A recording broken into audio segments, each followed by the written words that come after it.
Sección número 1 de El libro de las mil noches y una noche, volumen 2. El libro de las mil noches y una noche, volumen 2. Versión de Mardrus, traducido por Vicente Blasco Ibáñez. Historia del visir Nureddin, de su hermano el visir Chamseddin y de Hassán Badreddin. Entonces Jafar al-Barmaki dijo: Sabe, oh comendador de los creyentes, que había en el país de Mesr un sultán justo y benéfico. Este sultán tenía un visir sabio y prudente, versado en las ciencias y las letras, y este visir, que era muy viejo, tenía dos hijos que parecían dos lunas. El mayor se llamaba Chamseddin y el menor Nureddin, pero Nureddin, el más pequeño, era ciertamente más guapo y mejor formado que Chamseddin, el cual, por otra parte, era perfecto. Pero nadie igualaba en todo el mundo a Nureddin. Era tan admirable que en ninguna comarca se ignoraba su hermosura, y muchos viajeros iban a Egipto desde los países más remotos solo por el gusto de contemplar su perfección y las facciones de su rostro. Pero quiso el destino que falleciera su padre el visir, y el sultán se condolió mucho. Enseguida mandó a llamar a los dos jóvenes, hizo que se aproximaran a él, les regaló trajes de honor y les dijo: Desde ahora desempeñaréis junto a mí el cargo de vuestro padre. Entonces ellos se alegraron y besaron la tierra entre las manos del sultán. Después hicieron que duraran todo un mes las exequias fúnebres de su padre, y enseguida empezaron a desempeñar su nuevo cargo de visires, y cada uno ejercía durante una semana las funciones del visirato. Y cuando el sultán salía de viaje, solo llevaba consigo a uno de los dos hermanos. Y una noche entre las noches ocurrió que el sultán tenía que salir a la mañana siguiente, y habiéndole tocado el cargo de visir aquella semana a Chamseddin, el mayor, los dos hermanos departían sobre asuntos diversos para entretener la velada. En el transcurso de la conversación, el mayor dijo al menor: Oh hermano mío, creo que debemos pensar en casarnos, y mi intención es que nos casemos la misma noche. Y Nureddin contestó: Hágase según tu voluntad, oh hermano mío, pues estoy de acuerdo contigo en esta y en todas las cosas. Y convenido ya entre los dos este primer punto, Chamseddin dijo a Nureddin: Cuando, gracias a Alah, nos hayamos unido con dos jóvenes y la misma noche nos acostemos con ellas y hayan parido el mismo día, y si Alah lo quiere, tu esposa dé a luz un niño y la mía una niña, tendremos que casar uno con otro a los dos primos. Y Nureddin repuso: Oh hermano mío, ¿y qué piensas pedir entonces como dote a mi hijo para darle a tu hija? Y Chamseddin dijo: Pediré a tu hijo como precio de mi hija 3000 dinares de oro, 3 huertos y 3 de los mejores pueblos de Egipto. Y realmente esto será bien poca cosa comparado con mi hija, y si tu hijo no quiere aceptar ese contrato, no habrá nada de lo dicho. Al oírlo, respondió Nureddin: Pero estás soñando.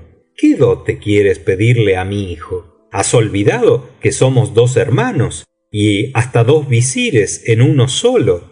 En vez de esas exigencias, deberías ofrecer como presente tu hija a mi hijo, sin pensar en pedirle ninguna dote. Además, ¿no sabes que el varón vale siempre más que la hembra? Y he aquí que el varón es mi hijo, y aún aspiras a que lleve la dote cuando es tu hija quien debiera traerla. Obras como aquel comerciante que no quiere vender su mercancía y para asustar al parroquiano empieza por pedirle 4 veces su precio.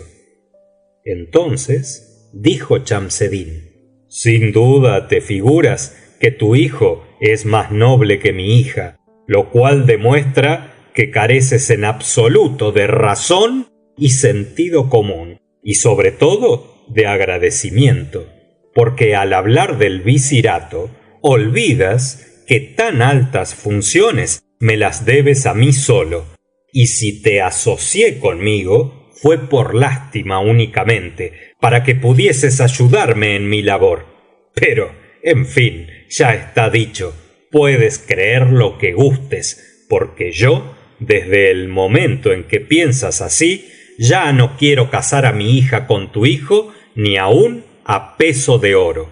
Mucho le dolieron estas palabras a Nureddin, que contestó: tampoco yo quiero casar a mi hijo con tu hija. Y Chamseddin replicó entonces: pues no hay para qué hablar más del asunto, y como mañana tengo que marchar con el sultán, no dispongo de tiempo para que comprendas lo inconveniente de tus palabras, pero después ya verás. Cuando regrese, si Alah lo permite, sucederá lo que ha de suceder. Entonces Nureddin se alejó, muy apenado por esta escena, y se fue a dormir solo con sus tristes pensamientos. A la mañana siguiente salió de viaje el sultán acompañado del visir Chamseddin, y se dirigió hacia la ribera del Nilo, lo atravesó en barca para llegar a Guesirah y desde allí hasta las pirámides. En cuanto a Nureddin, después de haber pasado aquella noche contrariadísimo por el modo de proceder de su hermano, se levantó casi al amanecer, hizo sus abluciones, dijo la primera oración matinal y después se dirigió a su armario, del cual sacó una alforja y la llenó de oro, pensando siempre en las palabras despectivas de Chamseddin y en la humillación sufrida, y entonces recitó estas estrofas: marcha, amigo mío, abandónalo todo y marcha. Otros amigos encontrarás en vez de los que dejas. Marcha, deja la ciudad y arma tu tienda de campaña, y vive en ella. Allí, y nada más que allí, encontrarás las delicias de la vida. En las moradas civilizadas y estables no hay fervor ni hay amistad. Créeme, huye de tu patria, arráncate del suelo de tu patria, intérnate en países extranjeros. Escucha, he comprobado que el agua que se estanca se corrompe. Podría librarse de su podredumbre corriendo nuevamente, pero de otro modo es incurable. He observado también la luna llena y pude averiguar el número de sus ojos de luz. Pero si no hubiese seguido sus revoluciones en el espacio, no habría podido conocer los ojos de cuarto de luna, los ojos que me miraban. ¿Y el león? ¿Sería posible cazar al león si no hubiese salido del espeso bosque? ¿Y la flecha? ¿Mataría la flecha si no escapara violentamente del arco tenso? ¿Y el oro y la plata no serían polvo vil si no hubiesen salido de sus yacimientos? Y el armonioso laúd, ya sabes, solo sería un pedazo de leño si el obrero no lo arrancase de la tierra para darle forma. Expátriate y alcanzarás las cumbres. Si permaneces adherido a tu suelo, jamás escalarás la altura. Cuando acabó de recitar estos versos, mandó a uno de sus esclavos que le ensillase una mula torda, poderosa y rápida para la marcha. Y el esclavo preparó la mejor de todas las mulas, le puso una silla guarnecida de brocado y de oro, con estribos indios, y una gualdrapa de terciopelo de Isfahán.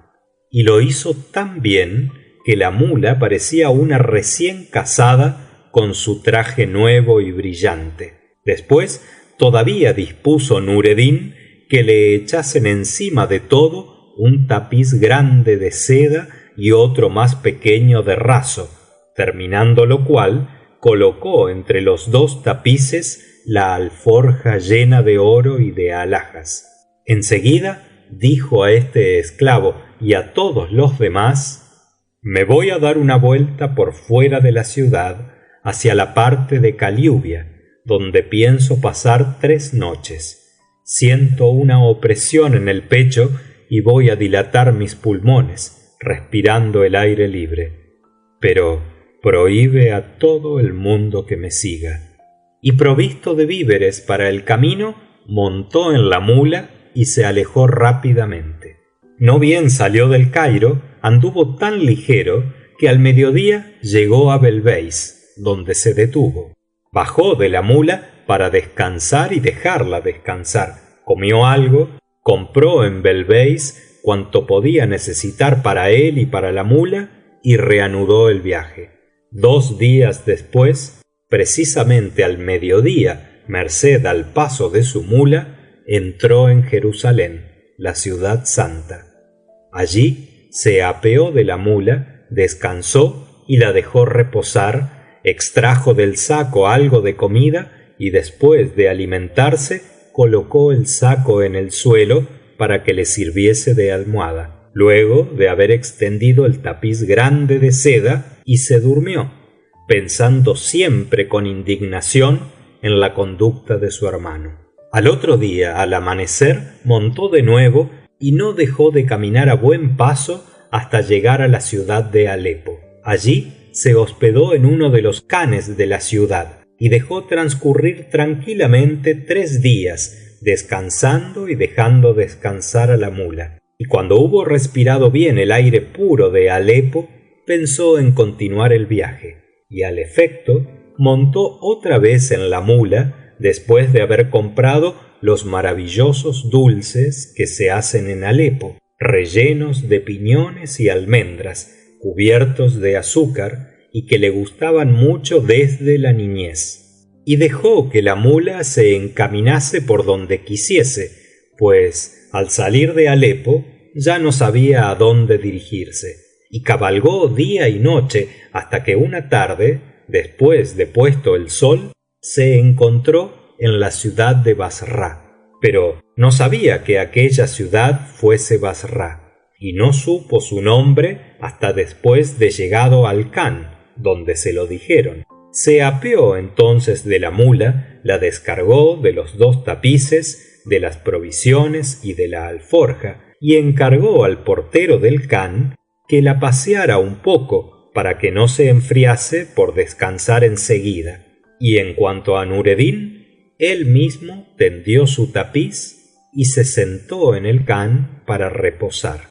El portero del Khan cogió la mula de la brida y se fue con ella, pero ocurrió la coincidencia de que precisamente entonces el visir de Basra hallábase sentado a la ventana de su palacio, contemplando la calle, y al divisar una mula tan hermosa, con sus magníficos jaeces de gran valor, sospechó que esta mula pertenecía indudablemente a algún visir entre los visires extranjeros, o acaso a algún rey entre los reyes, y se puso a mirarla sintiendo una gran perplejidad, y después ordenó a uno de sus esclavos que le trajese enseguida al portero que paseaba a la mula, y el esclavo corrió en busca del portero y lo llevó ante el visir.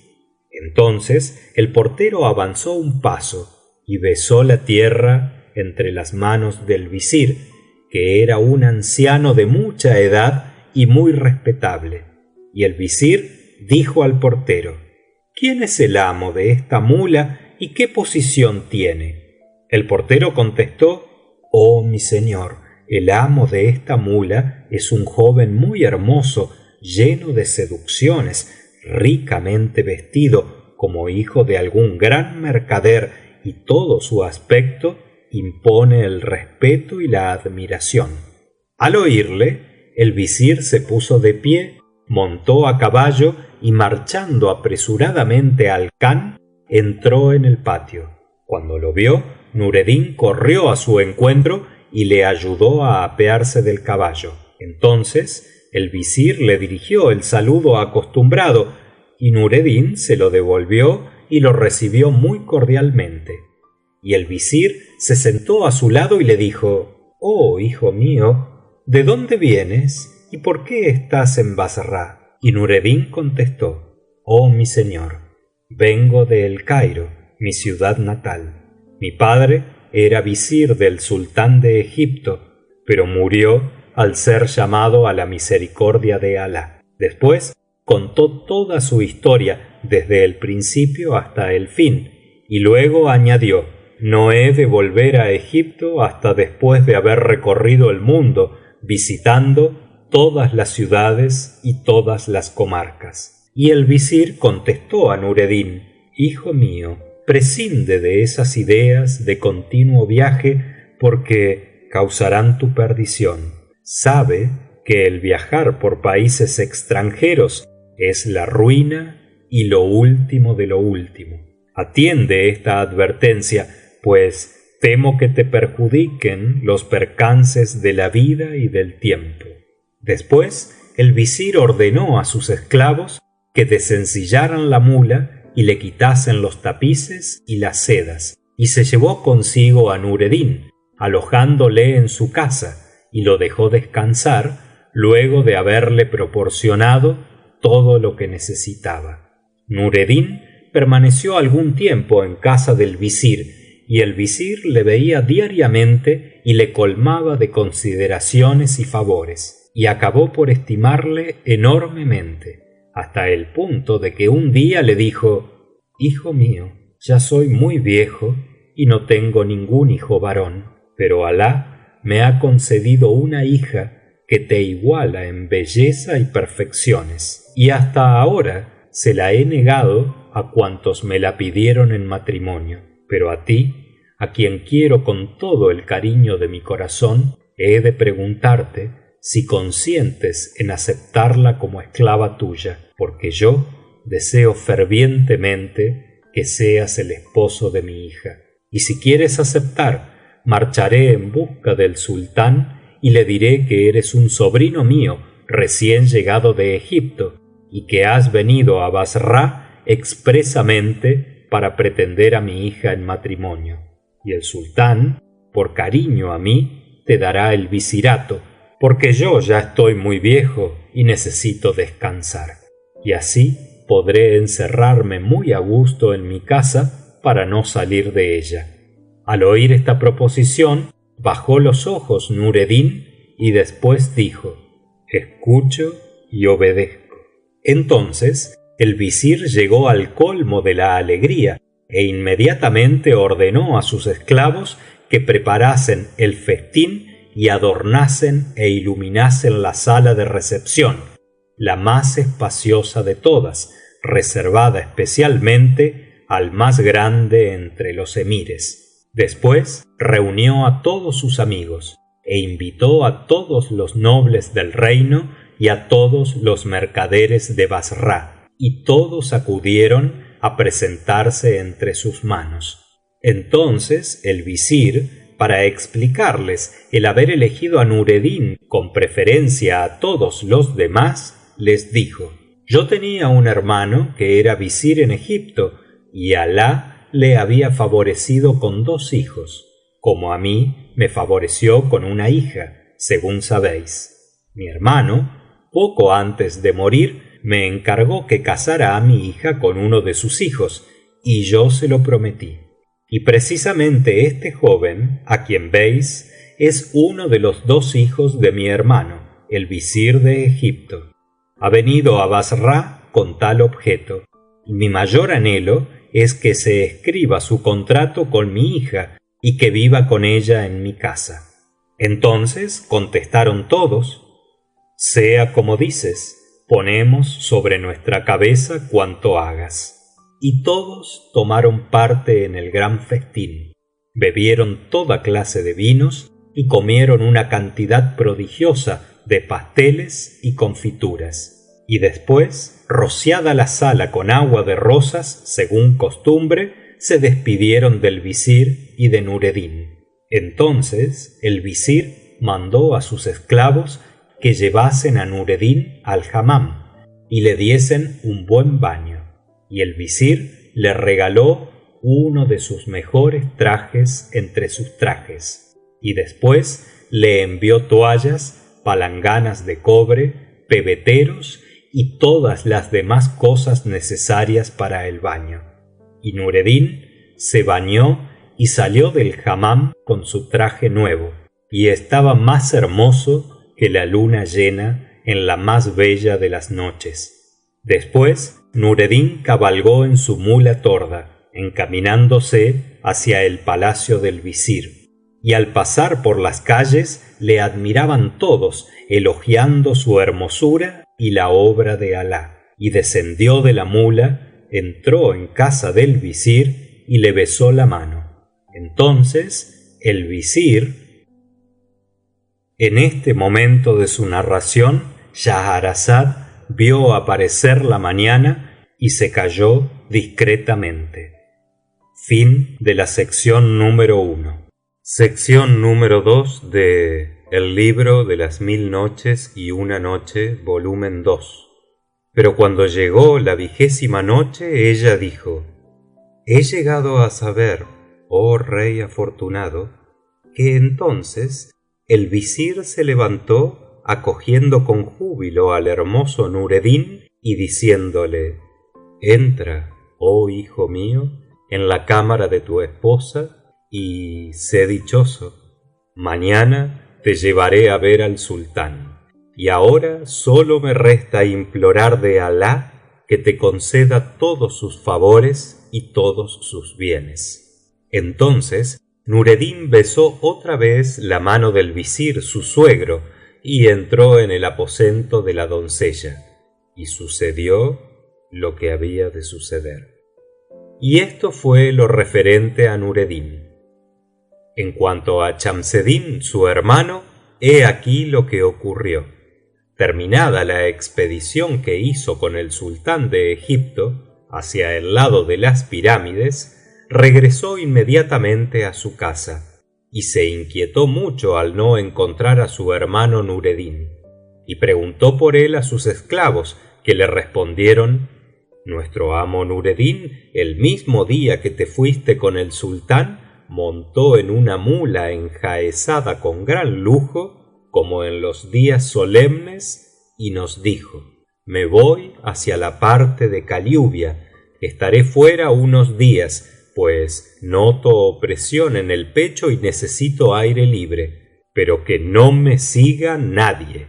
Y desde entonces no hemos vuelto a tener noticias suyas. Entonces Chamseddin deploró mucho la ausencia de su hermano, y fue aumentando su dolor de día en día, hasta que acabó por convertirse en una aflicción inmensa. Y pensaba: seguramente el motivo de que se haya marchado no es otro que aquellas palabras tan duras que le dije la víspera de mi viaje con el sultán, y esto, y no otra cosa, le ha obligado a huir.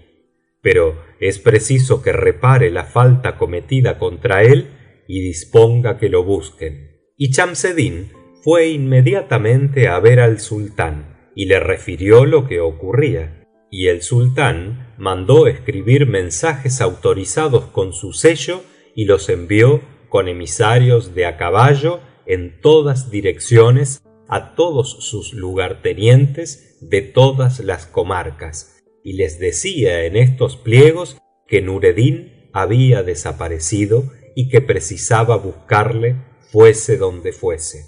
Pero transcurrido algún tiempo, todos los correos regresaron sin ninguna noticia, porque ni uno solo había ido a Bassra, donde estaba Nureddin. Entonces Chamseddin, lamentándose hasta el límite de las lamentaciones, exclamó: Mía es toda la culpa. Todo esto me ocurre por mi poco tacto y mi falta de discreción. Pero como todo tiene su término, Chamseddin acabó por consolarse y un día pidió en matrimonio a la hija de un gran comerciante del Cairo, hizo su contrato con ella y con ella se casó. Y sucedió lo que había de suceder. Y se dio la coincidencia de que la misma noche que penetró Chamseddin en la cámara nupcial fue justamente la misma en que Nureddin penetró en el aposento de la hija del visir de Bassra, y permitió a Alá esta coincidencia del matrimonio de los dos hermanos en la misma noche para demostrar que manda en el destino de las criaturas. Y todo se verificó además según lo habían combinado los dos hermanos antes de su querella, pues las dos esposas quedaron preñadas la misma noche. Parieron el mismo día y a la misma hora, y la de Chamseddin, visir de Egipto, parió una niña cuya hermosura no tuvo igual en todo el país, y la de Nureddin de Bassra dio a luz un niño tan hermoso que no había otro como él en todo el mundo. Ya lo dijo el poeta: el niño cuán delicado es, y qué gentil y qué gracioso. Beber su boca, beber esta boca, hace olvidar las cosas llenas y los vasos desbordados. Beber en sus labios, apagar la sed en la frescura de sus mejillas y mirarse en el manantial de sus ojos es olvidar la púrpura de los vinos, sus aromas, su sabor y toda su embriaguez. Si viniese la misma belleza a compararse con este niño, bajaría humillada la cabeza. Y si le preguntaseis: oh belleza, ¿qué te parece? ¿Viste jamás nada semejante? Ella contestaría: como él, verdaderamente ninguno. Al hijo de Nureddin se le llamó Hassán Badreddin a causa de su hermosura. Su nacimiento motivó grandes regocijos públicos, y el séptimo día se dieron fiestas y banquetes dignos de príncipes. Terminados los festejos, el visir de Bassra fue con Nureddin a ver al sultán. Entonces Nureddin besó la tierra entre las manos del sultán, y como estaba dotado de una gran elocuencia y era muy versado en las bellezas literarias, le recitó estos versos del poeta: ante él se inclina y se eclipsa el mayor de los bienhechores, pues ha conquistado el corazón de todos los seres elegidos. Canto sus obras, aunque no son obras, sino cosas tan bellas que debería formarse con ellas un collar que adornara el cuello. Y si beso la punta de tus dedos, es porque no son dedos, sino la llave de todos los beneficios. Tanto gustaron al sultán estos versos que obsequió espléndidamente a Nureddin y a su suegro el visir, ignorando aún lo del matrimonio y cuanto se relacionaba con su existencia, por lo cual preguntó al visir después de haber felicitado a Nureddin: ¿quién es este joven tan hermoso y tan elocuente? Entonces el visir contó al sultán toda la historia desde el principio al fin y le dijo: este joven es sobrino mío. Y el sultán exclamó: ¿y cómo no había yo oído hablar de él? Y el visir dijo: oh mi soberano y señor, sabe que un hermano mío era visir de Egipto. Al morir dejó dos hijos, el mayor de los cuales heredó el cargo, y el otro, que es este, ha venido a buscarme, pues prometí y juré a mi hermano que casaría a mi hija con uno de mis sobrinos. Así es que apenas llegó lo casé con mi hija. Este sobrino mío es joven, como ves, y yo ya soy demasiado viejo y estoy sordo y no puedo atender a los negocios del reino. Por eso vengo a pedir a mi soberano el sultán que se digne nombrar a mi sobrino, que es también mi yerno, para el cargo de visir, y puedo asegurarte que merece este cargo, pues es hombre de buen consejo, pródigo en ideas excelentes y muy ducho en el modo de despachar los asuntos. Entonces el sultán miró con más detenimiento a Nureddin y quedó encantado de este examen. Aceptó el consejo de su anciano visir y nombró para el cargo a Nureddin en lugar de su suegro, y le regaló un magnífico traje de honor, el mejor de todos los que pudo encontrar, y una mula de sus propias caballerizas, y le señaló sus guardias y sus chambelanes. Nureddin besó entonces la mano del sultán y salió con su suegro, y ambos regresaron a su casa en el colmo de la alegría y besaron al recién nacido Hassán Badreddin y dijeron: el nacimiento de esta criatura nos trajo buena suerte. Al día siguiente Nureddin fue al palacio a desempeñar sus nuevas funciones, y al llegar besó la tierra entre las manos del sultán y recitó estas 2 estrofas: para ti son nuevas las felicidades todos los días, y las prosperidades también, y el envidioso se consume de despecho. Ojalá sean blancos para ti todos los días, y negros los días de todos los envidiosos. Entonces el sultán le permitió que se sentara en el diván del visirato, y Nureddin se sentó en el diván del visirato y empezó a desempeñar su cargo, despachando los asuntos pendientes y administrando justicia como si llevara muchos años de visir, y lo hizo tan a conciencia ante el sultán que se maravilló de su inteligencia, de su comprensión para aquellos asuntos y de su admirable manera de administrar justicia, y le distinguió más aún entrando en gran intimidad con él.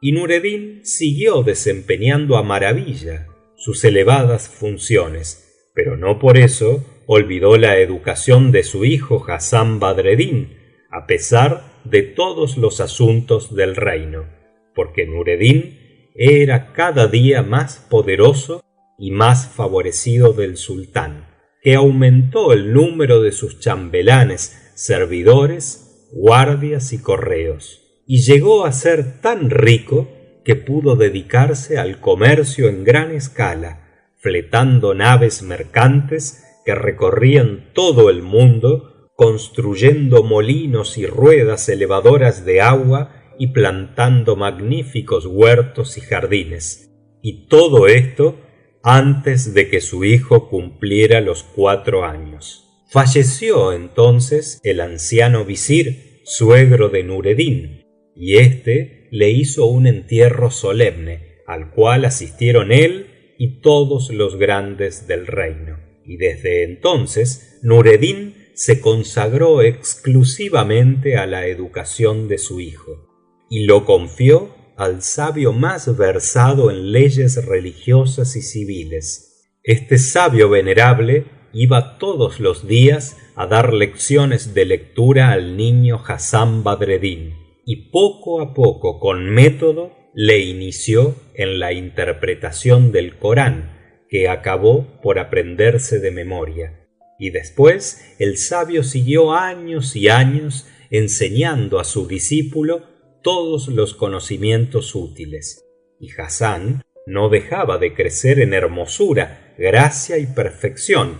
Como dice el poeta, este joven es la luna, y como ella resplandece de hermosura, aunque el sol tome el esplendor de sus rayos de las anémonas de sus mejillas. Es el rey de la hermosura por su distinción sin igual, y habrá que suponer que prestó su lozanía a las flores y las praderas. Durante todo aquel tiempo el joven Hassán Badreddin no abandonó un instante el palacio de su padre Nureddin, pues el sabio le exigía una gran atención a sus lecciones. Pero cuando Hassán cumplió los 15 años y ya no tuvo que aprender nada más del viejo maestro, su padre le llamó, le puso el traje más lujoso que encontró entre los suyos, le hizo que montara en la mejor de sus mulas y se dirigió con él al palacio del sultán, atravesando con numeroso séquito las calles de Bassra. Y todos los habitantes, al ver al joven Hassán Badreddin, prorrumpían en gritos de admiración por su hermosura, la esbeltez de su talle, su gracia y sus modales encantadores, y exclamaban: por Alah, es hermoso como la luna, que Alah lo libre del mal de ojo. Y aquello duró hasta la llegada de Badreddin y su padre al palacio, y entonces comprendió la gente el sentido de las estrofas del poeta.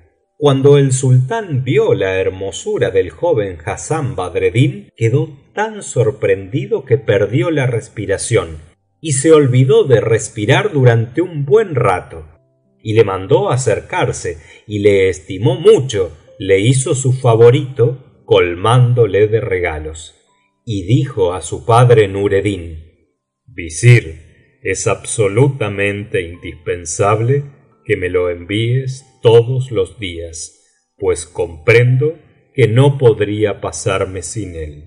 Y el visir Nureddin tuvo que contestar: escucho y obedezco. Cuando Hassán Badreddin hubo llegado a ser amigo y favorito del sultán, su padre Nureddin cayó gravemente enfermo, y sospechando que no tardaría Alah en llamarle a su misericordia, mandó a buscar a su hijo y le dirigió las últimas advertencias, diciéndole: sabe, oh hijo mío, que este mundo es para nosotros una morada pasajera, porque el mundo futuro es eterno. Por eso, antes de morir, quiero darte algunas instrucciones. Óyelas bien y ábreles tu corazón. Y Nureddin explicó a su hijo Hassán las mejores normas para conducirse como es debido con sus semejantes y guiarse en la vida. Luego se acordó Nureddin de su hermano Chamseddin, el visir de Egipto, y de su país, y de sus parientes, y de todos sus amigos del Cairo, y al recordarlos no pudo dejar de llorar por no haberlos vuelto a ver. Pero enseguida se acordó de que tenía que aconsejarle algo más a Hassán, y le dijo: hijo mío, conserva en tu memoria las palabras que voy a decirte, porque son muy importantes.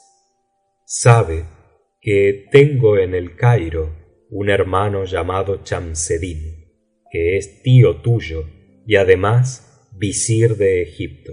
Hace tiempo que nos separamos algo disgustados, y yo estoy aquí en Bassra sin licencia suya. Voy pues a dictarte mis últimas disposiciones sobre esto. Toma un papel y un cálamo y escribe lo que dicte.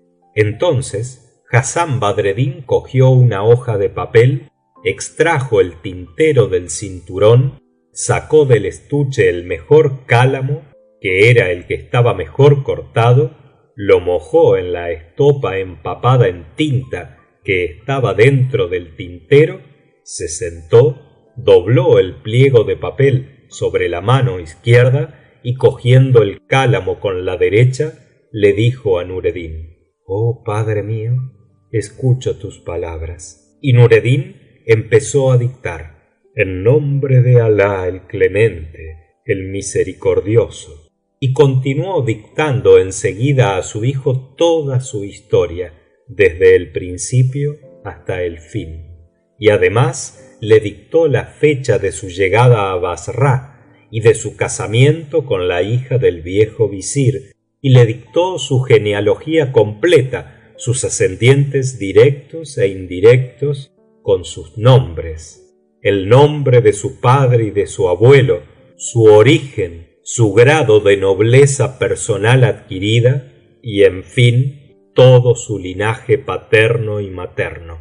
Después le dijo: conserva cuidadosamente ese pliego de papel, y si por mandato del destino te ocurriese alguna desgracia en tu vida, regresa al país de origen de tu padre, en donde nací yo, o sea, el Cairo, la ciudad próspera. Pregunta allí por tu tío el visir, que vive en nuestra casa, y salúdale de mi parte, deseándole la paz, y dile que he muerto afligido por morir en el extranjero, lejos de él, y que antes de morir no tenía más deseo que verle. He aquí, oh hijo mío Hassán, los consejos que quería darte. Te conjuro a que no los olvides. Entonces Hassán Badreddin dobló cuidadosamente el papel, después de echarle arenilla, secarlo y sellarlo con el sello de su padre el visir, y luego lo colocó en el forro de su turbante y lo cosió allí, habiéndolo envuelto en un pedazo de hule para preservarlo de la humedad. Hecho esto, no pensó más que en llorar, besando la mano de su padre Nureddin y afligiéndose al comprender que se quedaba solo, siendo tan joven y privado de la compañía de su padre. Y Nureddin no dejó de dar consejos a su hijo Hassán Badreddin hasta que entregó el alma. Entonces Hassán Badreddin sintió un pesar grandísimo, así como el sultán y todos los emires y los grandes y los humildes, y enterraron a Nureddin según su rango. Hassán Badreddin hizo durar 2 meses las ceremonias del luto, y durante todo este tiempo no salió un instante de su casa, y hasta olvidó la visita a palacio para saludar al sultán según costumbre. Y el sultán no comprendió que era la aflicción la que retenía al hermoso Hassán Badreddin lejos de él, sino que pensó que Hassán lo abandonaba y lo menospreciaba, y entonces se indignó mucho, y en vez de nombrar a Hassán sucesor de su padre, el visir Nureddin, nombró a otro para este cargo, haciendo privado suyo a un joven chambelán. No contento con esto, hizo más el sultán contra Hassán Badreddin. Mandó sellar y confiscar todos sus bienes, todas sus casas y todas sus propiedades, y después dispuso que prendiesen a Hassán Badreddin y se lo llevasen encadenado. Y enseguida el nuevo visir, en compañía de varios chambelanes, se dirigió a la casa del joven Hassán, que no podía sospechar la desgracia que le amenazaba, pero afortunadamente había entre los esclavos de su palacio un joven mameluco que quería mucho a Hassán Badreddin. En cuanto supo lo que pasaba, echó a correr y llegó a casa del joven Hassán, al cual halló muy triste, con la cabeza baja y el corazón dolorido, sin dejar de pensar en la muerte de su padre. Y el esclavo le enteró entonces de lo que ocurría, y Hassán le preguntó: pero ¿no tendré tiempo para coger algo con que subsistir durante mi huida al extranjero? Y el mameluco le dijo: el tiempo urge, no pienses más que en salvar tu persona. Al oírle, el joven Hassán, vestido tal como estaba y sin llevar nada consigo, salió apresuradamente, después de echarse la orla de su túnica por encima de la cabeza para que no lo conociesen, y siguió caminando hasta que se vio fuera de la ciudad. Al saber los habitantes de Bassra que se había intentado prender a Hassán Badreddin, hijo del difunto visir Nureddin, y la confiscación de sus bienes y su probable sentencia de muerte, se afligieron en extremo y exclamaron: qué lástima de hermosura y de joven tan agradable. Y Hassán Al recorrer las calles sin que le conociesen, oía estos lamentos y exclamaciones, pero aún se apresuró más y siguió andando hasta que la suerte y el destino hicieron que precisamente pasase por el cementerio donde estaba la tourbeh de su padre. Entonces entró en el cementerio y caminando por entre las tumbas llegó a la tourbeh de su padre y se quitó la ropa que le cubría la cabeza, entró bajo la cúpula de la tourbeh y resolvió pasar allí la noche. Pero mientras permanecía sentado y sumido en sus pensamientos, vio que se le acercaba un judío de Bassra, mercader conocidísimo en la ciudad.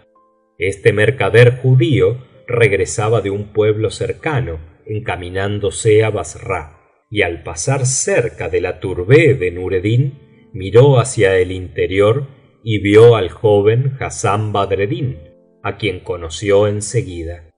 Entonces entró, se acercó a él respetuosamente y le dijo: «Oh mi señor, qué mal semblante tienes y qué desmejorado estás siendo tan hermoso. ¿Te ha ocurrido alguna nueva desgracia además del fallecimiento de tu padre, el visir Nureddin, a quien respeté y que tanto me quería y estimaba? Téngale Alah en su misericordia». Pero Hassán Badreddin no quiso revelarle el verdadero motivo de su trastorno y le contestó: «Esta tarde, mientras estaba durmiendo, se me presentó mi difunto padre y me ha reconvenido porque no visitaba su tourbeh. De pronto me desperté lleno de terror y remordimiento y me vine aquí enseguida, y aún estoy bajo aquella impresión tan penosa». Entonces el judío le dijo: «Oh mi señor, hace tiempo que pensaba ir en tu busca para hablarte de un asunto, y ahora me favorece la casualidad puesto que te encuentro.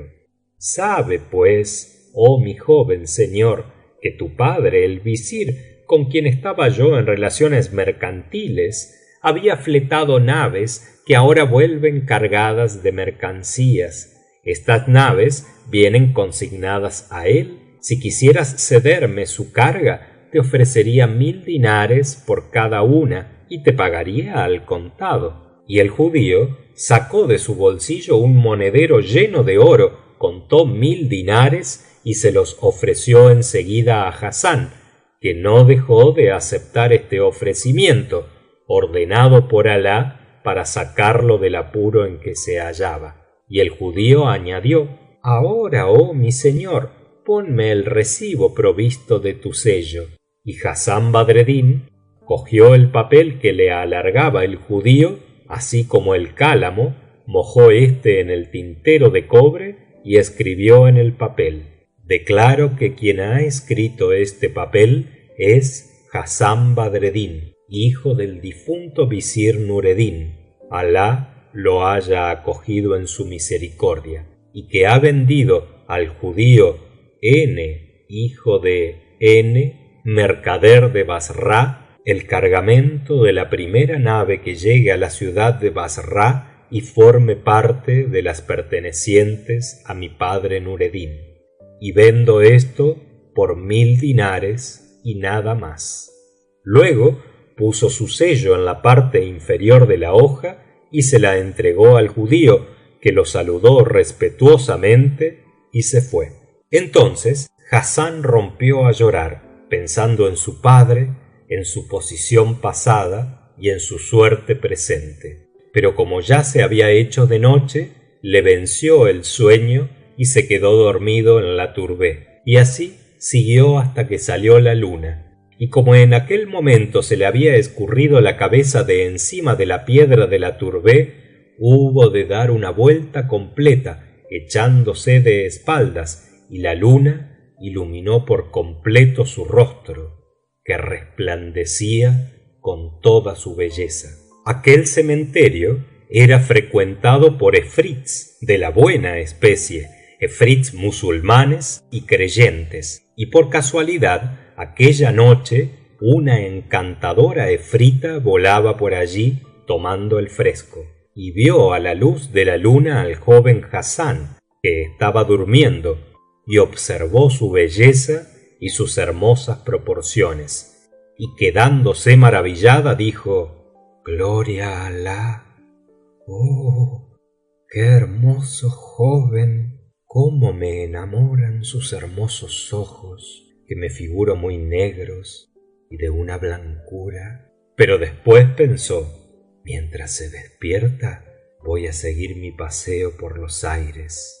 Y echó a volar, subió muy arriba buscando el fresco, y se encontró en lo más alto con uno de sus compañeros, un efrit también musulmán. Le saludó muy gentilmente y él le devolvió el saludo con mucha deferencia. Entonces ella le preguntó: ¿de dónde vienes, compañero? Y él le contestó: del Cairo. Y la efrita volvió a preguntar: ¿les va bien a los buenos creyentes del Cairo? Y el efrit contestó: gracias a Alah les va bien. Entonces la efrita le dijo: compañero, ¿quieres venir conmigo para admirar la hermosura de un joven que está durmiendo en el cementerio de Bassra? Y el efrit dijo: estoy a tus órdenes. Entonces se cogieron de la mano, descendieron juntos al cementerio y se pararon delante de Hassán dormido. Y la efrita dijo al efrit guiñándole el ojo: ¿tenía yo razón? Y el efrit, asombrado por la maravillosa hermosura de Hassán Badreddin, exclamó: por Alah, no he visto cosa parecida. Ha sido creado para poner en combustión todas las vulvas. Después reflexionó un momento y dijo: sin embargo, hermana mía, he de decirte que he visto a otra persona que puede compararse con este joven tan hermoso. Y la efrita exclamó: no es posible. Y dijo el efrit: por Alah que la he visto. Ha sido bajo el clima de Egipto en el Cairo, y es la hija del visir Chamseddin. La efrita dijo: pues no la conozco. Y el efrit le replicó: escucha, he aquí la historia de esa joven. Su padre, el visir Chamseddin, ha caído en desgracia por causa de ella. Habiendo oído el sultán de Egipto hablar a sus mujeres de la belleza extraordinaria de la hija del visir, se la pidió en matrimonio a su padre. Pero el visir Chamseddin, que había pensado otra cosa para su hija, se vio en una gran confusión y dijo al sultán: oh mi señor y soberano, ten la bondad de permitirme que me excuse y perdóname por ello. Ya sabes la historia de mi pobre hermano Nureddin, que era visir conmigo. Ya sabes que desapareció un día sin que hayamos vuelto a saber de él, y el motivo de su marcha no pudo ser más leve. Y contó al sultán detalladamente este motivo, y después añadió: he jurado ante Alah el día que nació mi hija, que ocurriera lo que ocurriera, no la casaría más que con el hijo de mi hermano Nureddin. Y han transcurrido desde entonces 18 años. Pero afortunadamente he sabido hace pocos días que mi hermano Nureddin se había casado con la hija del visir de Bassra y que había tenido un hijo. Por lo tanto, mi hija, nacida de mis obras con su madre, está destinada y escriturada a su primo, el hijo de mi hermano Nureddin. En cuanto a ti, oh mi señor y soberano, puedes elegir otra joven. El Egipto está lleno de ellas, y muchas son bocado de rey. Pero el sultán, al oírle, se enfureció mucho y gritó: ¿qué has dicho, miserable visir? Te quise honrar descendiendo hasta ti para casarme con tu hija, y aún te atreves a negármela, alegando ese pretexto tan estúpido. Está muy bien, pero juro por mi cabeza que te obligaré a casarla a despecho de tu nariz con el último de mis servidores. Y el sultán tenía un palafrenero contrahecho y jorobado, con una joroba delante y otra joroba detrás, y le mandó a llamar enseguida y dispuso que se escribiese su contrato de matrimonio con la hija del visir Chamseddin, a pesar de las súplicas del padre, y ordenó al jorobado que se acostara aquella misma noche con la joven. Además, mandó que la boda se celebrase lujosamente y con música. Así los he dejado, oh hermana mía, en el momento en que los esclavos de palacio rodeaban al jorobado y le dirigían bromas egipcias muy graciosas, llevando cada uno en la mano las velas de la boda para acompañar al novio. Y éste tomaba el baño en el hammam entre las risas y las burlas de los esclavos que decían: mejor quisiéramos tener la herramienta pelada de un borrico que el asqueroso sif de ese jorobeta. Y efectivamente, hermana mía, el jorobado es muy feo y repulsivo. Y el efrit, al recordarle, escupió en el suelo con un gesto de repugnancia. Después dijo: en cuanto a la joven, es la criatura más bella que he visto en mi vida. Puedo asegurarte que es todavía más hermosa que este mancebo. La llaman Sett el-Hosn y se merece el nombre. Ha quedado llorando amargamente, alejada de su padre, al cual se le ha prohibido asistir a la ceremonia, y está sola en medio de los festejos entre los músicos, danzarinas y cantadoras, y el repugnante palafrenero no tardará en salir del hammam y le aguardan para empezar la fiesta. En este momento de su narración, Schahrazad vio aparecer la mañana y se calló discretamente. Fin de la sección número 2. Sección número 3 de El libro de las mil noches y una noche, volumen 2. Sección número 3. Pero cuando llegó la 21ª noche, ella dijo: he llegado a saber, oh rey afortunado, que el efrit terminó su relato con estas palabras: y no esperan otra cosa sino que el jorobado salga del hammam. Y la efrita repuso: se me figura, oh compañero, que te equivocas al afirmar que Sett el-Hosn es más hermosa que ese joven. No es posible, es indudablemente el más hermoso de su tiempo. Pero el efrit respondió: por Alá, hermana mía, te aseguro que aquella joven es más bella todavía. No tienes más que venir conmigo para que a su vista te convenzas. Bien fácil te ha de ser esto. Además, podríamos aprovechar la ocasión para burlar al maldito jorobado, aquella maravilla hecha carne, porque los dos jóvenes son dignos el uno del otro, y tanto se parecen que diríase que son hermanos, o primos por lo menos, y sería una lástima que el jorobado copulase a Sett el-Hosn. Entonces contestó la efrita: razón tienes, hermano mío. Llevemos en brazos a ese mancebo dormido y juntémoslo con la joven de quien hablas. Así haremos una buena obra y veremos además cuál es más hermoso de los dos. Y el efrit dijo: escucho y obedezco. Tus palabras están llenas de rectitud y de justicia.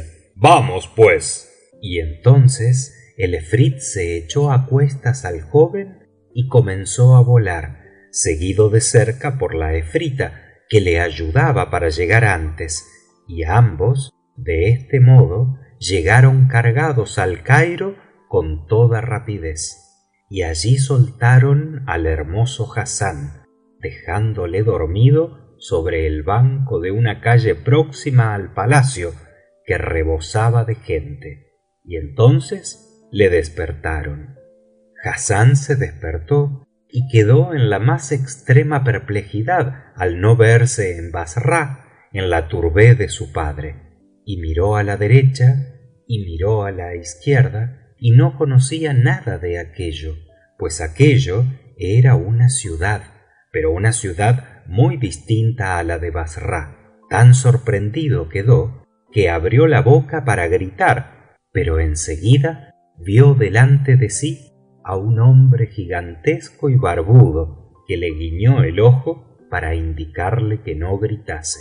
Y Hassán se contuvo, y aquel hombre, que era el efrit, le presentó una vela encendida y le mandó que se uniera a las muchas personas que llevaban velas encendidas para acompañar a la boda, y le dijo: sabe que soy un efrit, pero creyente. Te transporté aquí durante tu sueño. Esta ciudad es el Cairo.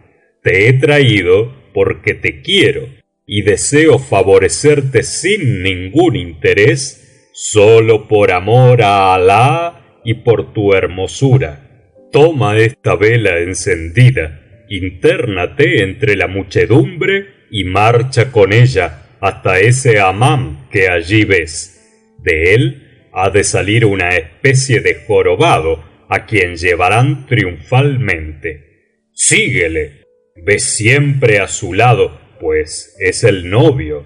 Entrarás en el palacio con él y al llegar a la gran sala de recepciones te colocarás a su derecha como si fueses de la casa, y cada vez que veas llegar ante vosotros un músico, una danzarina o una cantora, métete la mano en el bolsillo, que ya cuidaré yo de que esté siempre lleno de oro, y cógelo a puñados sin vacilación alguna y arrójaselo a todos, y no temas que se te acabe, que eso es cuenta mía. Obsequia pues con puñados de oro a cuantos se te acerquen. Aventúrate y no te detengas ante nada. Confía en Alah, que te creó tan hermoso, y en mí, que te estimo. Además, todo lo que te sucederá por la voluntad y el poder del Altísimo. Y dichas estas palabras, el efrit desapareció. Entonces Hassán Badreddin de Bassra dijo para sí: ¿qué querrá decir todo esto? ¿De qué favores me ha hablado este asombroso efrit? Pero sin perder más tiempo en estas preguntas, echó a andar, encendió su vela en la de un invitado y llegó al hammam cuando el jorobado había acabado de bañarse y salía a caballo con un traje magnífico. Hassán Badreddin se internó entonces entre la muchedumbre, dándose tanta maña que llegó a la cabeza de la comitiva junto al jorobado, y entonces brilló en todo su esplendor la maravillosa hermosura de Hassán. Iba vestido con el más suntuoso de sus trajes de Bassra. Llevaba un manto de seda tejido con hilo de oro y en la cabeza un birrete rodeado de un magnífico turbante bordado en oro y plata, puesto a la usanza de Bassra, y todo ello realzaba su apuesto continente y su hermosura. Durante la marcha del cortejo, cada vez que una cantora o una danzarina se separaba del grupo de los músicos y se acercaba a él para llegar frente al jorobado, Hassán Badreddin se echaba mano al bolsillo y sacándola llena de oro, lo derramaba a puñados a su alrededor y echaba más en la pandereta de la danzarina o de la cantora, llenándola de oro con ademanes de sin igual donosura. Y por eso todas estas mujeres, lo mismo que la muchedumbre, quedaron asombradas de aquella esplendidez, admirando la belleza y los encantos de Hassán. La comitiva acabó por llegar al palacio. Entonces los chambelanes detuvieron a la multitud y sólo dejaron entrar detrás del jorobado a los músicos, las danzarinas y las cantoras. Pero las cantoras y las danzarinas interpelaron unánimemente a los chambelanes y les dijeron: por Alah, hacéis bien en impedir a esos hombres que entren con nosotras en el harén para presenciar cómo se viste la novia, pero por nuestra parte nos negaremos a entrar si no nos acompaña este joven que nos ha colmado de beneficios, y no hemos de festejar a la novia como no sea en presencia de este joven amigo nuestro. Entonces las mujeres se apoderaron a la fuerza del joven Hassán y lo llevaron con ellas al harén, en medio de la gran sala de fiestas, y fue el único hombre que estuvo en el harén, a despecho de la nariz del jorobado, que no pudo impedirlo. Allí se hallaban reunidas todas las damas de palacio, las esposas de los emires, visires y chambelanes, y se alineaban en 2 filas, sosteniendo cada una en la mano un gran cirio, y todas tenían la cara cubierta con el velillo de seda blanca, a causa de la presencia de aquellos 2 hombres. Y Hassán y el jorobado pasaron por entre las 2 hileras y fueron a sentarse en una tarima alta, teniendo que atravesar las 2 filas de mujeres que se prolongaban desde la sala de festejos hasta la cámara nupcial, de donde había de salir la novia para la boda. Al ver a Hassán Badreddin y advertir su hermosura, sus encantos y su rostro luminoso cual la luna creciente, las mujeres se emocionaron hasta casi quedarse sin aliento y perder la razón, y ardía cada cual en deseos de abrazar a aquel joven maravilloso y traerle a su regazo, permaneciendo unidos 1 año o 1 mes o siquiera 1 hora, solamente el tiempo preciso para que la asaltase una vez y sentirlo dentro de ella. Y en un momento dado, todas estas mujeres, no pudiendo resistir por más tiempo, se descubrieron el rostro levantando el velillo, y se mostraron sin pudor, olvidando la presencia del jorobado, y todas se acercaron a Hassán Badreddin para admirarle más de cerca y decirle palabras de amor, o siquiera guiñarle un ojo para que pudiese comprender cuánto le deseaban. Y además las danzarinas y las cantoras ponderaban la generosidad de Hassán, alentando a las damas a que le sirviesen lo mejor posible. Y las damas decían: por Alah, he aquí un hermoso joven, este sí que puede dormir con Sett el-Hosn. Nacieron el uno para el otro. Confunda pues Alah a ese maldito jorobado. Y mientras las damas seguían alabando a Hassán y lanzando imprecaciones contra el jorobado, las tañedoras de instrumentos rompieron a tocar.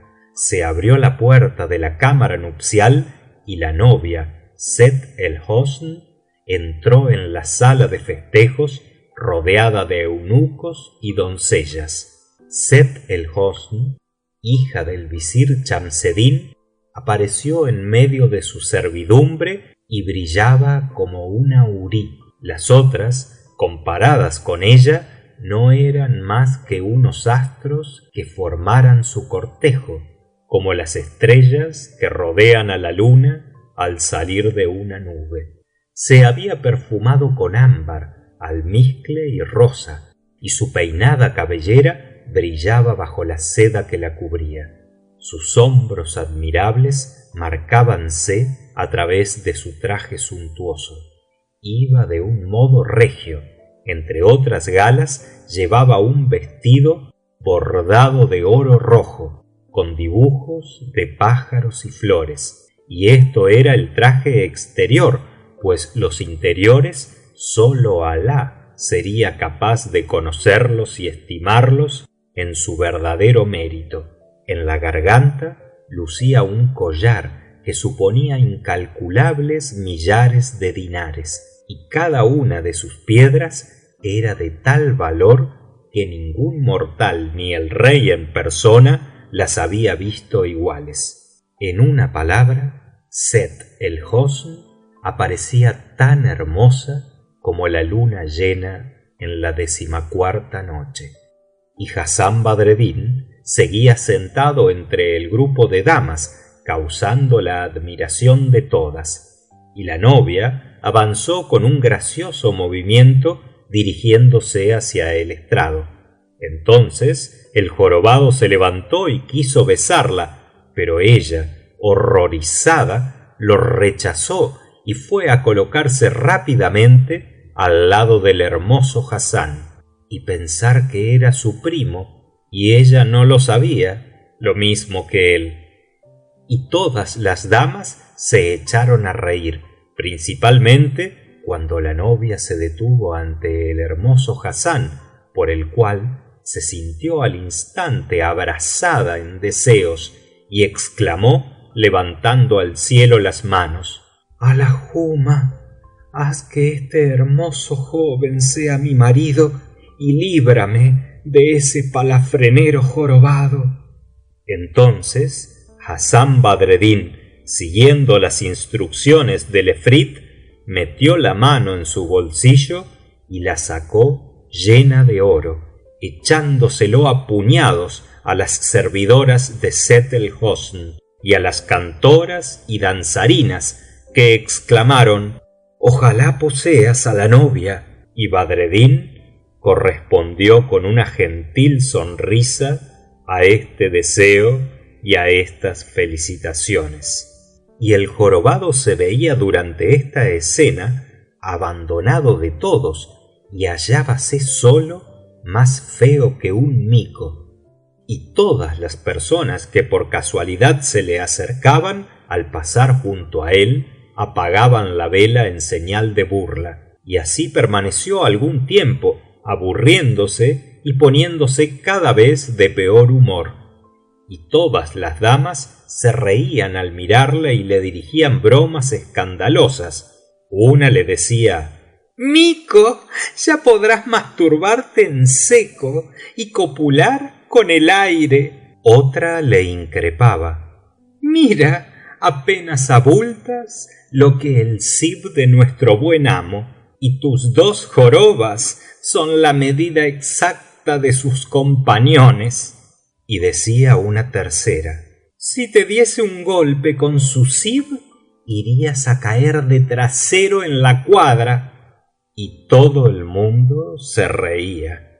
La novia dio la vuelta al salón 7 veces consecutivas, vestida cada una de diferente modo, y seguida por todas las damas, y se paraba a cada vuelta delante de Hassán Badreddin el Basraoui, y cada traje nuevo era mucho más hermoso que el anterior, y cada aderezo infinitamente superior a los otros aderezos. Y mientras avanzaba lentamente la novia, las tañedoras hacían maravillas y las cantoras decían las canciones más apasionadamente amorosas y excitantes, y las danzarinas, acompañándose con las panderetas, saltaban como pájaros. Y Hassán Badreddin el Basraoui no dejaba de lanzar puñados de oro, esparciéndolo por todo el salón,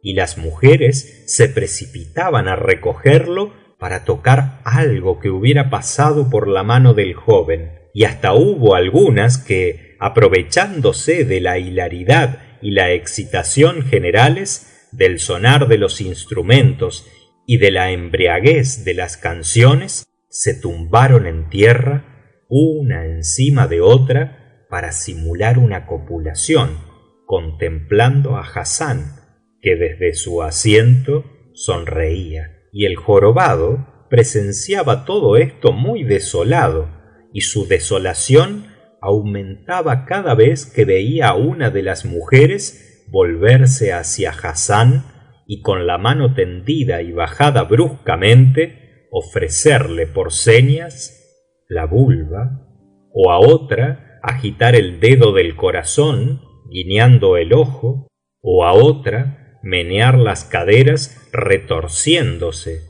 y dando con la mano derecha abierta en la izquierda cerrada, o a otra, con ademán más lúbrico, golpearse las nalgas y decirle al jorobado: «¿Lo catarás en tiempo de los albaricoques?».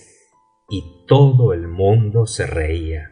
Terminada la séptima vuelta, se acabó la boda, que había durado gran parte de la noche, y las tañedoras dejaron de pulsar los instrumentos, las danzarinas y las cantoras se detuvieron, pasando con todas las damas por delante de Hassán, besándole la mano o tocándole la orla del traje, y todo el mundo le miraba al salir, haciéndole entender que no se moviera de aquel sitio. Y en efecto, sólo quedaron en el salón el joven Hassán, el jorobado y la novia con su servidumbre. Entonces las doncellas se llevaron a Sett el-Hosn a la estancia destinada a desnudarse, quitáronle uno por uno los vestidos, diciendo al caer cada prenda: «En nombre de Alah», para librarla del mal de ojo. Y después se fueron, dejándola sola con su vieja nodriza, que antes de conducirla a la cámara nupcial tenía que aguardar que entrase primero el novio jorobado. Y el jorobado se levantó entonces de la tarima y, advirtiendo que Hassán no se movía de su asiento, le dijo secamente: «En verdad, señor, que nos honraste mucho con tu presencia, colmándonos de beneficios esta noche, pero ahora, para salir, no esperarás que te echen». Entonces el joven, que ignoraba lo que tenía que hacer, contestó: «En nombre de Alah», y levantándose salió. Pero apenas había franqueado los umbrales de la sala, se le apareció el efrit y le dijo: «¿A dónde vas, Badreddin? Detente y oye mis instrucciones. El jorobado acaba de marchar al retrete. Allí se las entenderá conmigo. Tú encamínate a la cámara nupcial y cuando veas entrar a la novia le dices: tu verdadero marido soy yo. El sultán, de acuerdo con tu padre, ha empleado esta estratagema por temor al mal de ojo. Y en cuanto al palafrenero, que es el más miserable de los palafreneros, para indemnizarle le están preparando en la caballeriza un buen jarro de leche cuajada para que refresque a tu salud. Luego te acercarás a ella y, quitándole el velo, harás con su persona lo que debes hacer». Y dicho esto, desapareció el efrit. El jorobado había ido efectivamente al retrete para descargarse antes de entrar en la cámara de la novia, y poniéndose de cuclillas frente al mármol comenzó su obra. Pero súbitamente el efrit tomó la forma de una rata y salió del agujero del retrete dando gritos de rata: «¡Sek, sek!». Y el jorobado dio una palmada para que huyese y le chilló: «¡Hesh, hesh!». Pero la rata empezó a crecer y se convirtió en un enorme gato de ojos feroces y brillantes, que rompió a maullar muy enfurecido. Después, como el jorobado prosiguiese en su operación, el gato fue creciendo y se convirtió en un perro enorme que se puso a ladrar: «¡Raf, raf!». Entonces el jorobado comenzó a asustarse y le dijo: ¡Marcha de ahí, monstruo! Pero el perro, creciendo siempre, se convirtió en un borrico que se puso a rebuznar en la misma cara del jorobado y a ventosear con un estrépito terrible, y el jorobado, lleno de terror, sintió que todo su vientre se deshacía en diarrea y apenas si pudo gritar ¡Socorro! ¡Socorro! y enseguida el borrico creció aún más y se transformó en un búfalo monstruoso que obstruyó por completo la puerta del retrete para que no se le escapase, y el búfalo esta vez habló con voz de hombre y dijo: Caiga la desgracia sobre ti, jorobeta de mi trasero. Eres el palafrenero más inmundo. Al oír estas palabras, sintió el jorobado que le invadía el frío de la muerte y resbaló a medio vestir hasta el pavimento, y las mandíbulas se le entrechocaron, acabando el espanto por soldárselas. Entonces el búfalo gritó: Jorobado de Betún, ¿no has podido buscar otra mujer más que a mi querida para atacarla con tu innoble herramienta? Y el palafrenero, lleno de terror, no pudo articular palabra. Y el efrit le dijo: Responde, o te haré morder tus excrementos. Entonces el jorobado, todo tembloroso por esta terrible amenaza, pudo decir: ¡Por Alá! Yo no tengo la culpa, pues sabe que me han obligado. Y además, oh poderoso soberano de los búfalos, yo no iba a adivinar que la joven tuviese un búfalo por amante, pero juro que me arrepiento y que pido perdón a Alá y a ti. Entonces el efrit le dijo: Vas a jurar por Alá que obedecerás mis órdenes. Y el jorobado se apresuró a jurar, y el efrit le dijo: Pasarás aquí la noche hasta que salga el sol, y no te marcharás hasta esa hora. Pero sobre todo, no digas una palabra de esto, si no quieres que te rompa la cabeza en 1000 pedazos, y no vuelvas a poner los pies en esta parte del palacio, ni a acercarte al harén, porque te repito que he de aplastarte la cabeza y hundirte en el pozo negro. Y luego añadió: Ahora voy a ponerte en una postura y no te moverás hasta el amanecer. Entonces el búfalo agarró con los dientes al palafrenero y lo metió de cabeza en el agujero del retrete, sin dejarle fuera más que los pies, y le repitió: Mucho cuidado con hacer ni un movimiento. Y desapareció enseguida. Y esto es todo lo que le acaeció al jorobado. Por su parte, Hassán Badreddin el Basraoui, dejando que se las entendiesen el efrit y el jorobado, atravesó los aposentos particulares y entró en la cámara nupcial, yendo a sentarse en el testero, y apenas había llegado, apareció la recién casada apoyada en su nodriza, que se detuvo a la puerta, dejando entrar solo a Sett el-Hosn, y sin ver bien al que estaba en el testero y creyendo hablar con el jorobado, le dijo la vieja: Levántate, héroe valiente, coge a tu esposa y pórtate de una manera brillante. Y ahora, hijos míos, Alá sea con vosotros. Y la vieja se retiró. Entonces entró muy desesperada Sett el-Hosn y se decía: es preferible la muerte antes que este jorobado inmundo. Pero apenas hubo reconocido al maravilloso Badreddin, dio un grito de felicidad y dijo: oh querido mío, qué amable fuiste, aguardándome tanto tiempo. Pero ¿estás solo? Oh, qué dicha tan grande. Te confieso que al verte en la sala, junto a ese odioso jorobado. Creí que os habíais asociado los dos para poseerme. Y Badreddin contestó: oh mi señora, ¿qué pensaste? ¿Es posible que te toque ese maldito jorobado? ¿Y cómo íbamos a asociarnos para tal cosa? Entonces Sett el Hosn preguntó: pero, en fin, ¿quién de los dos es mi marido? ¿Él o tú?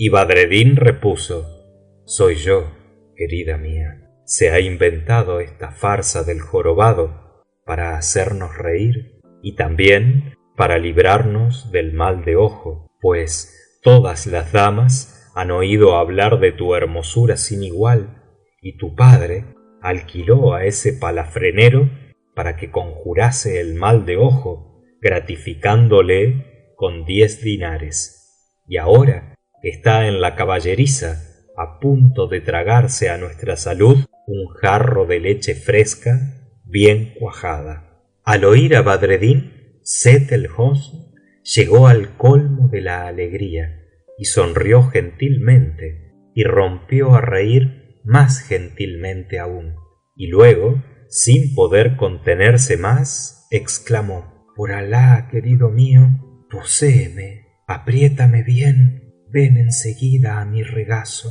Y como Sett el Hosn se había despojado de las ropas interiores y estaba toda desnuda, solo cubierta por una falda, cuando dijo: ven enseguida a mi regazo, la levantó rápidamente hasta la altura de la vulva, mostrando en toda su magnificencia sus muslos y sus nalgas de jazmín.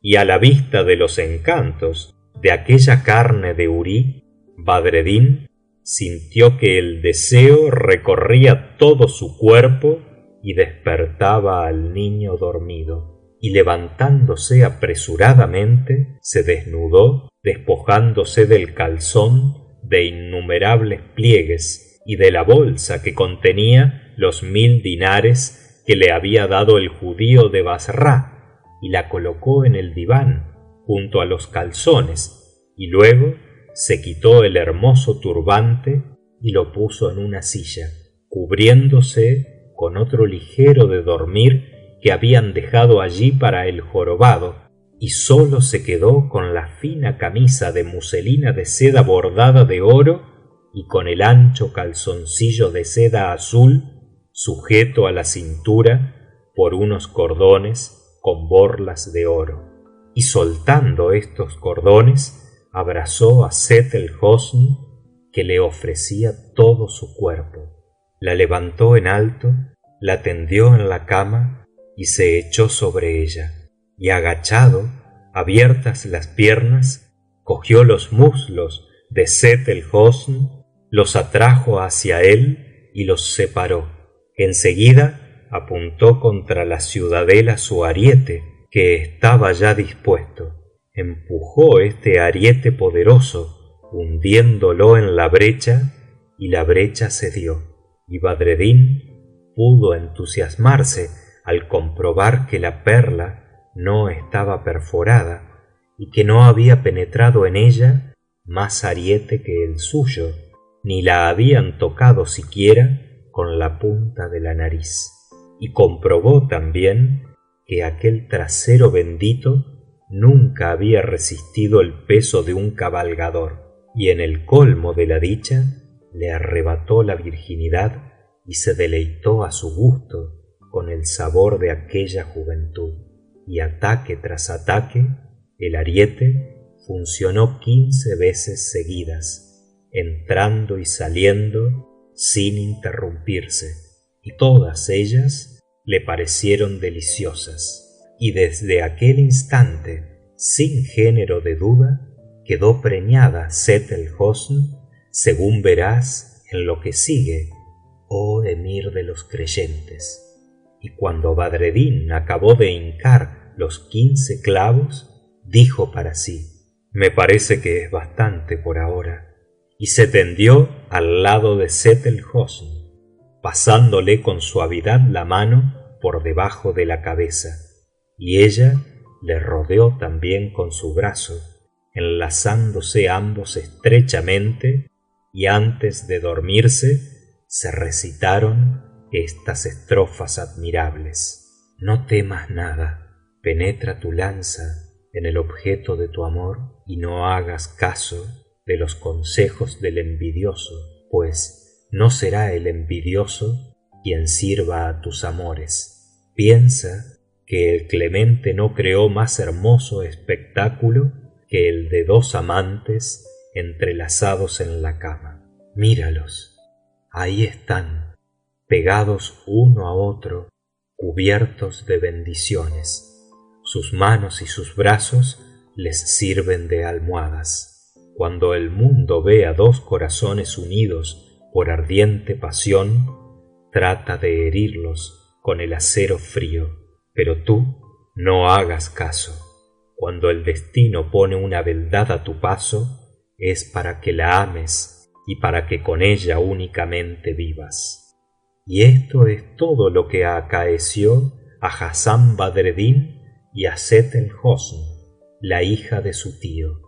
El efrit, por su parte, se apresuró a ir en busca de su compañera la efrita, y uno y otra admiraron a los dos jóvenes dormidos, asistiendo antes a sus juegos y contando los ataques del ariete. Luego el efrit dijo a la efrita: Habrás visto, hermana, que tenía yo razón. Ahora debes cargar con el joven y llevarlo al mismo sitio de donde lo cogí, al cementerio de Bassra, en la tourbeh de su padre Nureddin, y hazlo pronto, que yo te ayudaré, pues ya apunta el día y no es posible que dejemos así las cosas. Entonces la efrita levantó al joven Hassán dormido, se lo echó a cuestas sin más ropa que la camisa, porque el calzoncillo se le había caído en uno de sus embates, y voló con él seguida de cerca por el efrit.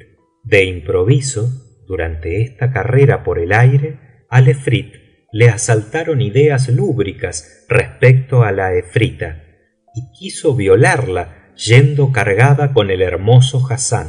Y la efrita no se hubiese opuesto en otra ocasión, pero ahora temía por el joven.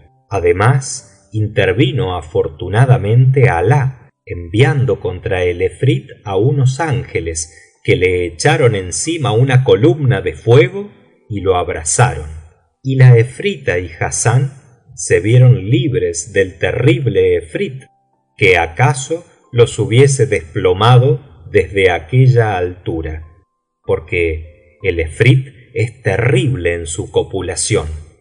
Entonces la efrita descendió al suelo hacia el mismo sitio donde había caído el efrit, con el cual habría copulado de no llevar a Hassán, por el que temía mucho la efrita. Pero había escrito el destino que el lugar donde la efrita depositara a Hassán Badreddin, por no atreverse a transportarlo ella sola más lejos, estaría muy próximo a la ciudad de Damasco, en el país de Sham. Y entonces la efrita llevó a Hassán muy cerca de una de las puertas de la ciudad, lo dejó suavemente en tierra y echó a volar otra vez. Cuando llegó la aurora, abriéronse las puertas de la ciudad, y los que salieron de ella se asombraron ante aquel maravilloso joven dormido, sin más ropa que la camisa y con un gorro de dormir en la cabeza en vez de turbante. Y se decían unos a otros: es asombroso, mucho habrá tenido que velar para estar ahora dormido tan profundamente. Y otros dijeron: Alá, Alá, hermoso joven, dichosa y afortunada la mujer que con él se ha acostado. Pero ¿por qué estará completamente desnudo? Otros contestaron: probablemente este pobre joven habrá pasado en la taberna más tiempo del preciso y habrá bebido más de lo que pueda resistir, y al regresar de noche habrá encontrado cerradas las puertas, decidiéndose a dormir en el suelo. Pero mientras conversaban de este modo, se levantó la brisa matinal y acariciando al hermoso joven, le alzó la camisa, y entonces se vio aparecer un vientre, un ombligo, unas piernas y unos muslos como de cristal, y un zib y unos compañones muy bien proporcionados, y este espectáculo maravilló a las gentes que admiraban todo aquello. Despertó entonces Badreddin y hallándose tumbado cerca de aquella puerta desconocida y rodeado por tantas personas, se sorprendió mucho y exclamó: ¿Dónde estoy, buena gente? Os ruego que lo digáis. ¿Y por qué me rodeáis así? ¿Qué es lo que ocurre? Y le contestaron: nos hemos detenido por el gusto de verte, pero ¿no sabes que te hallas a las puertas de Damasco? ¿En dónde has pasado la noche para estar completamente en cueros? Y Hassán replicó: por Alah, buena gente, ¿qué me decís? He pasado la noche en el Cairo y me decís que estoy en Damasco. Entonces se echaron a reír todos y uno de ellos dijo: ¡ah, gran tragador de hachís! Y dijeron otros: está loco sin remedio, lástima que esté demente un joven tan hermoso. Y otros añadieron: pero, en fin, ¿qué historia es esa con que has querido engañarnos? Entonces Hassán Badreddin contestó: por Alah, buena gente, yo no miento nunca. Os afirmo y repito que esta noche la he pasado en el Cairo y la anterior en mi pueblo, que es Bassra. Al oírle uno gritó: ¡qué cosa más sorprendente! Otro dijo: ¡está loco! Y algunos se desternillaban de risa dando palmadas. Y otros dijeron: no es una verdadera lástima que un joven tan admirable haya perdido la razón. ¡qué loco tan singular! Y otro, más prudente, le dijo: hijo mío, vuelve en ti y no digas semejantes extravagancias. Entonces Hassán contestó: sé muy bien lo que digo. Además, habéis de saber que anoche, en el Cairo, pasé una noche muy agradable como recién casado. Entonces todos se convencieron de su locura, y uno de ellos exclamó riéndose: ya veis que este pobre joven se ha casado en sueños. ¿Y qué tal es ese matrimonio? ¿Cuántos cayeron? ¿Era una hurí o una ramera? Pero Badreddin empezaba a enfadarse y les dijo: pues sí que era una hurí, y no he copulado en sueños, sino 15 veces entre sus muslos, y he ocupado el lugar de un asqueroso jorobado, y me he puesto su gorro de dormir, que es este. Y luego recapacitó un momento y dijo: pero por Alah, buena gente, ¿en dónde está mi turbante y mis calzoncillos y mi ropón y mis calzones? Y sobre todo, ¿en dónde está mi bolsillo? Y Hassán se levantó y buscó su traje a su alrededor, y entonces todos empezaron a guiñarse el ojo y a hacerse señas de que el joven estaba loco de remate. Entonces el pobre Hassán se decidió a entrar en la ciudad tal como estaba, y tuvo que atravesar las calles y los zocos en medio de un gran cortejo de niños y de mayores que gritaban: ¡es un loco! ¡un loco! Y el pobre Hassán ya no sabía qué hacer cuando Alah, temiendo que al hermoso joven le ocurriese algo, le hizo pasar por junto a una pastelería que acababa de abrirse.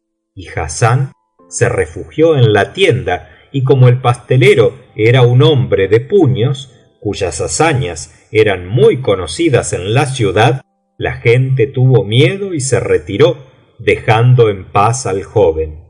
Cuando el pastelero que se llamaba el Haj Abdalá, vio al joven Hassán Badreddin y pudo examinarle a su gusto, le maravilló su hermosura, sus encantos y sus dones naturales, y rebosante de cariño el corazón le dijo: oh gentil mancebo, dime de dónde vienes, nada temas, pero refiéreme tu historia, pues ya te quiero más que a mi misma vida.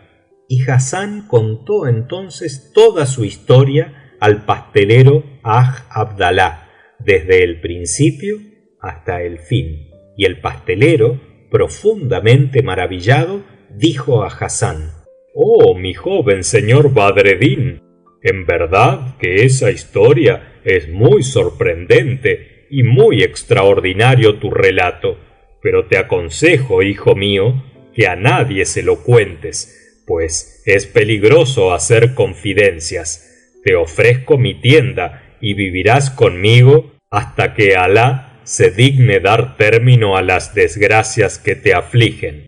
Además, yo no tengo hijos y me darás mucho gusto si quieres aceptarme por padre. Yo te adoptaría como hijo. Y Hassán respondió: aceptado, sea según tu deseo. Enseguida fue al zoco el pastelero y compró trajes magníficos con que vestir al joven y lo llevó a casa del kadí, y ante testigos prohijó a Hassán Badreddin. Y Hassán permaneció en la pastelería como hijo del amo, y cobraba el dinero de los parroquianos y les vendía pasteles, tarros de dulce, fuentes llenas de crema y toda la confitería famosa de Damasco.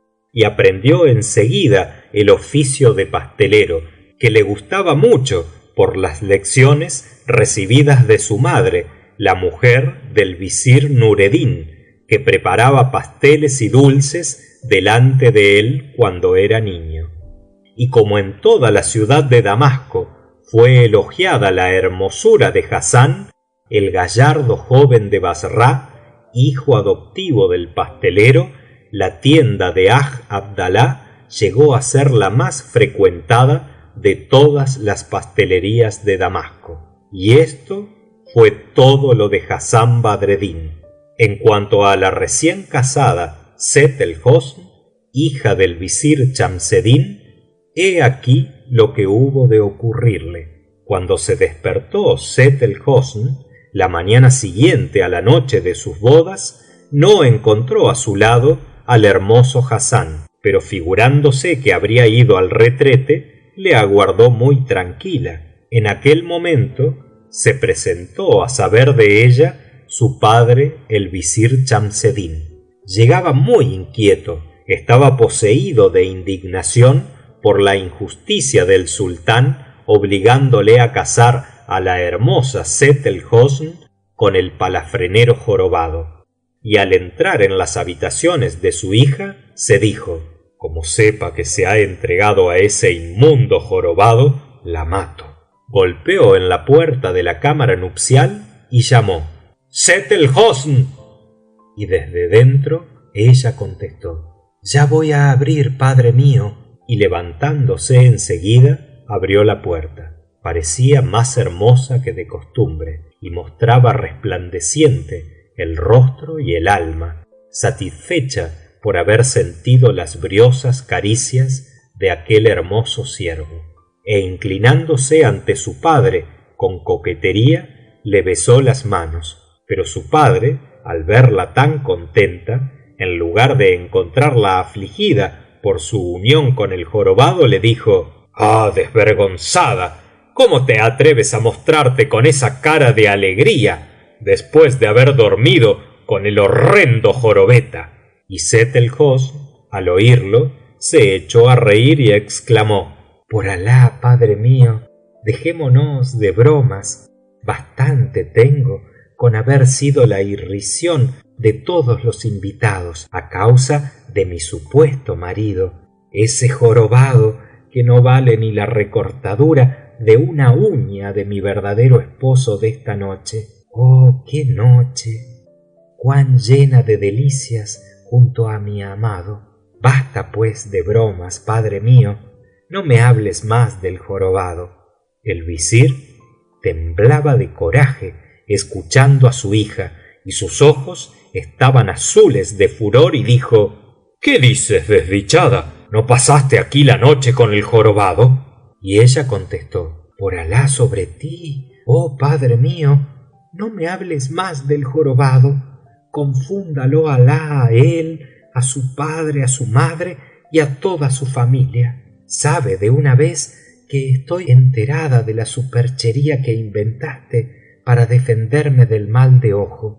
Y dio a su padre todos los pormenores de la boda y de cuanto le había ocurrido aquella noche, añadiendo: qué bien lo pasé sintiendo en mi regazo a mi adorado esposo, el hermoso joven de exquisitas maneras y espléndidos y negros ojos y de arqueadas cejas. Oído esto, gritó el visir: pero hija, estás loca.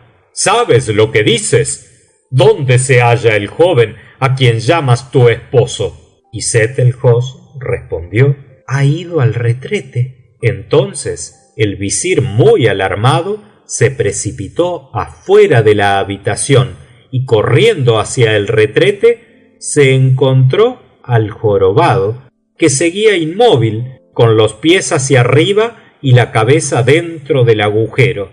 Estupefacto hasta más no poder, exclamó el visir: ¿qué veo? ¿Eres tú, jorobeta? Y como no le contestase, repitió esta pregunta en voz más alta, pero el jorobado tampoco quiso contestar, porque seguía aterrado, creyendo que quien le hablaba era el efrit.